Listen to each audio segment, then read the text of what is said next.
मित्रों, जीवन में कई बार हम देखते हैं कि कुछ स्त्रियां गर्भधारण तो करती हैं, पर उनका गर्भ स्थिर नहीं रह पाता।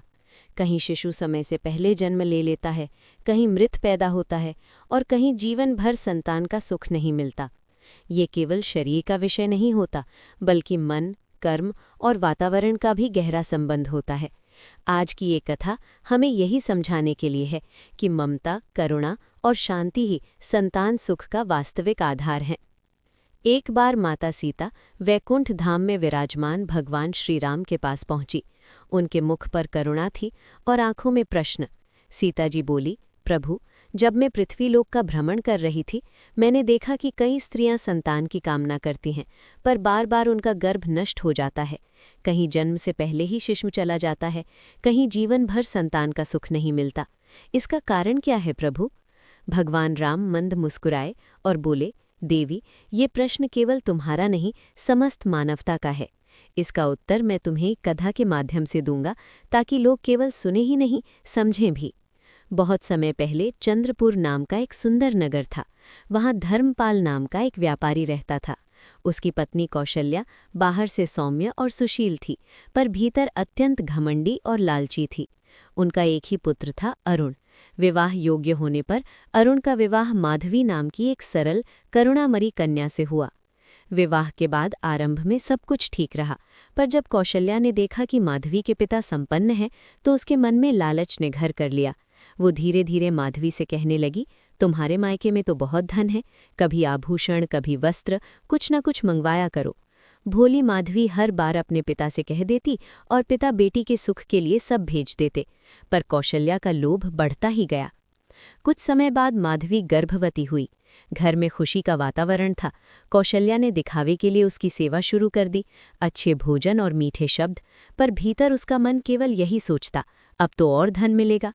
जैसे जैसे गर्भ बढ़ने लगा, कौशल्या ने उससे और अधिक काम करवाना शुरू कर दिया।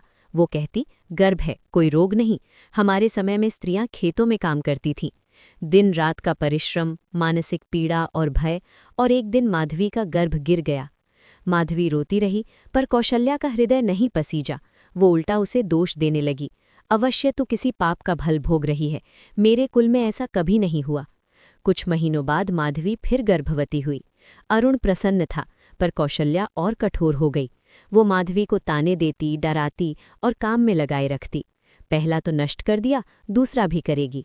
डर, अपमान और थकान माधवी के जीवन का हिस्सा बन गए, और जब प्रसव का समय आया तो शिशु मृत पैदा हुआ। माधवी का संसार उजड़ गया, पर कौशल्या क्रोधित हो उठी, तू अपशगुनी है, तू जहाँ रहेगी विनाश होगा, निकल जा मेरे घर से। रोती हुई माधवी को उसी रात घर से निकाल दिया गया। भटकते भटकते वो एक वन में पहुंची। वर्षा हो रही थी। वो एक वृक्ष के नीचे बैठकर रोने लगी। तभी वहां एक तेजस्वी तपस्वी आए। उन्होंने पूछा, पुत्री, क्या दुख है? माधवी ने सब कह सुनाया। तपस्वी बोले, वत्से, केवल शरीर ही नहीं, परिस्थिति और मन की शांति भी गर्भ की रक्षा करती है। जहाँ अत्याचार, भय और अपमान हो, वहाँ जीवन टिकता नहीं।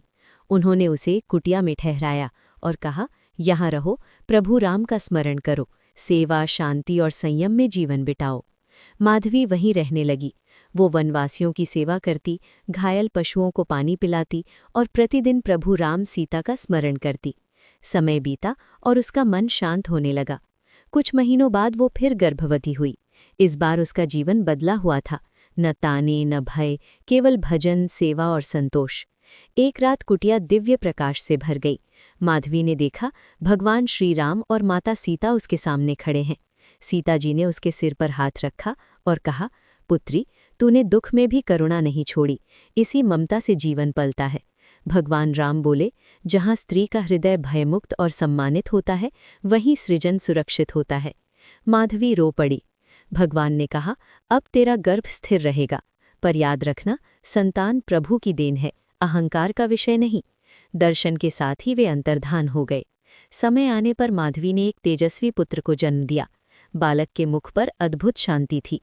कुछ समय बाद अरुण उसे खोजता हुआ वन पहुंचा। सब जानकर वो रो पड़ा और माधवी को सम्मान से वापस ले गया। जब कौशल्या ने जीवित पुत्र को देखा तो उसके मन में अपने किए कर्म जाग उठे। भय से उसका शरीर कांप उठा। कुछ ही समय बाद वो गंभीर रोग से ग्रस्त हुई और अंत समय में उसने माधवी से क्षमा मांगी। माधवी ने उसके चरण छूकर कहा, माँ, मैं आपको क्षमा करती हूँ। कथा सुनाते हुए भगवान राम माता सीता से बोले, देवी, गर्भ का नाश केवल शरीर से नहीं होता। जहाँ स्त्री अपमानित होती है वहाँ सृजन रुक जाता है। जहाँ लोभ और क्रूरता होती है वहाँ जीवन टिकता नहीं। और जहाँ शांति, सम्मान और करुणा होती है वहीं ईश्वर स्वयं रक्षा करते हैं। मित्रों, इस कथा से हमें यही शिक्षा मिलती है कि गर्भवती स्त्री का मानसिक सुख अत्यंत आवश्यक है। किसी स्त्री को दुख देना सबसे बड़ा अधर्म है। संतान ईश्वर का वरदान है, अधिकार नहीं। जहाँ नारी सुरक्षित है वहीं सृष्टि सुरक्षित है। जय श्री राम, जय जानकी माता। समय बीतता गया। माधवी का पुत्र धीरे धीरे बड़ा होने लगा। उसके मुख पर सदा शांति रहती और आंखों में एक अनोखी करुणा। वो रोते हुए किसी को देखता तो स्वयं भी उदास हो जाता। किसी भूखे को देखता तो अपने हाथ का भोजन उसके हाथ में रख देता। नगर के लोग कहते, ये बालक साधारण नहीं है, इसके भीतर कोई दिव्य संस्कार हैं। अरुण अपने पुत्र को पाकर प्रसन्न तो था, पर उसके मन में एक पीड़ा भी थी। माँ कौशल्या की स्थिति दिन प्रतिदिन बिगड़ती जा रही थी। शरीर रोग से गल चुका था और मन भय से। एक रात कौशल्या ने स्वप्न देखा। उसने देखा कि वो एक सूखे मैदान में अकेली खड़ी है। चारों ओर सन्नाटा है। अचानक उस सूखे धरातल से सैकड़ों सूखे हाथ निकल आए और उसे पकड़ने लगे। वो चिल्लाने लगी, बचाओ, बचाओ। उसी क्षण उसने देखा वही 2 शिशु जो मृत पैदा हुए थे सामने खड़े हैं। उनके मुख उदास थे।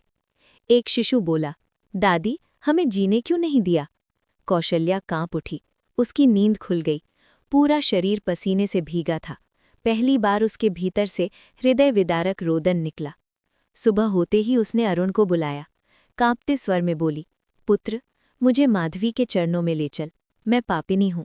मैंने माँ होने के अधिकार का अपमान किया, तेरे गर्भ का अपमान किया, तेरे मन को तोड़ा और जीवन का अपमान किया। मेरे पापों ने ही मुझे ये दशा दी है। माधवी की आंखें भर आईं। कौशल्या ने कांपते हाथों से बालक को देखा, उसकी ओर हाथ बढ़ाया, फिर रोक लिया। मैं इसे छूने योग्य भी नहीं हूँ, वो बोली। तभी बालक की नींद खुली। उसने धीरे धीरे अपनी छोटी सी हथेली कौशल्या की ओर बढ़ाई और उसकी उंगली पकड़ ली। उस स्पर्श के साथ ही कौशल्या सिसक उठी। बहू, ये बालक नहीं, ये मेरा न्याय है और मेरी मुक्ति भी। माधवी आगे बढ़ी। उसने कौशल्या का सिर अपने कंधे पर रख दिया। माँ, उसने धीरे से कहा, जो हो गया वो प्रभु को समर्पित है। उसी क्षण कौशल्या के भीतर वर्षों से जमी कठोरता पिघल गई। वो बच्चों की तरह रोती रही। उस दिन के बाद कौशल्या बदल गई। वो स्वयं गर्भवती स्त्रियों की सेवा करने लगी। दुखी माताओं के चरणों में बैठकर उन्हें भोजन कराती। जब भी किसी स्त्री के गर्भ की रक्षा होती, वो कहती, ये प्रभु की कृपा है और हमारी जिम्मेदारी। परंतु कर्म का लेखा पूरा होना शेष था। कुछ ही समय बाद कौशल्या ने अरुण और माधवी को बुलाया। मेरा समय निकट है, उसने शांत स्वर में कहा, पर आज मृत्यु से भय नहीं लगता, क्योंकि आज मैंने ममता को पहचान लिया है। उसने बालक को अपनी छाती से लगाया। बेटा, अगर कभी तुझे शक्ति मिले तो उसे किसी माँ के आंसू पोंछने में लगाना।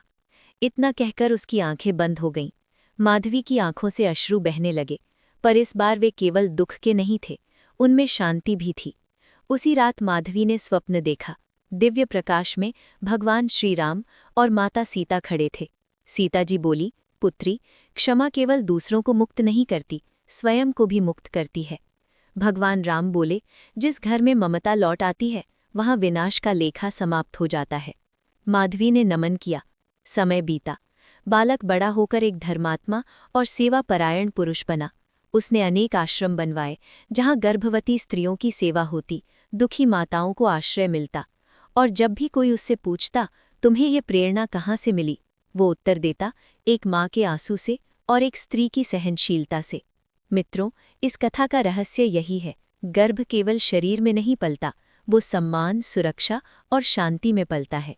जो समाज स्त्री को पीड़ा देता है वो स्वयं अपने भविष्य को चोट पहुंचाता है, और जो समाज स्त्री की रक्षा करता है उसकी सृष्टि की रक्षा स्वयं नारायण करते हैं। जय श्री राम, जय जानकी माता।